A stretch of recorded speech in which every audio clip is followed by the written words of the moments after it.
Can I tell you? Respect those who can see all your limitations and still love you for who you are. Not everybody has that patience. If you do not respect those who have seen the good, the bad, and the ugly and still love you the way you are making a big mistake. Worth dying for, Jesus and the gospel. Worth dying for, family. Now, I know that a lot of people say all kinds of things about church, and they are largely right. Oh, church is full of hypocrites. Church is full of this. But can I tell you, the safest place you can ever be spiritually is the house of God. In the midst of all these stories here and there, you will still find people who love you in church. You will still find those who will cry with you in church.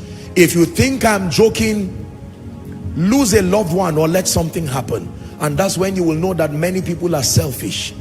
It is in church you will find someone who does not know you, but just seeing you cry can come to you and say, what is the matter?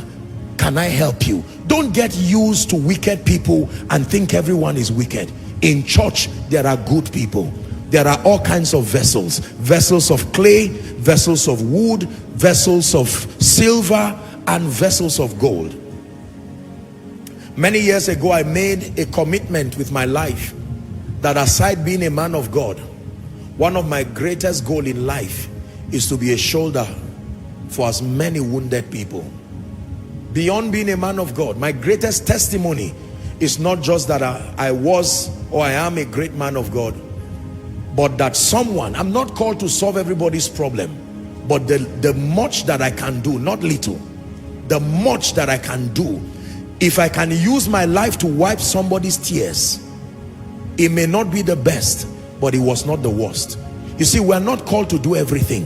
When it has to do with being there for people, you don't need ordination, you don't need education, you just need a good heart. There are things you will need qualification to do. Showing love and kindness is not one of those. Educated or otherwise, you can show love and kindness. Are we together? Wealthy or otherwise, you can show love or kindness. When it has to do with love and kindness, gender does not necessarily matter. Age may not matter. Our world is full of bleeding people, bleeding preachers. I once saw a photo, I think it was on YouTube or so, I can't remember what I was looking for. And then I saw, I think it was a graphic representation of something. And a man who was holding on to his small son, shielding the son from something or so. And there were all kinds of arrows on that man. I said, how true. Some of you never know what men of God go through.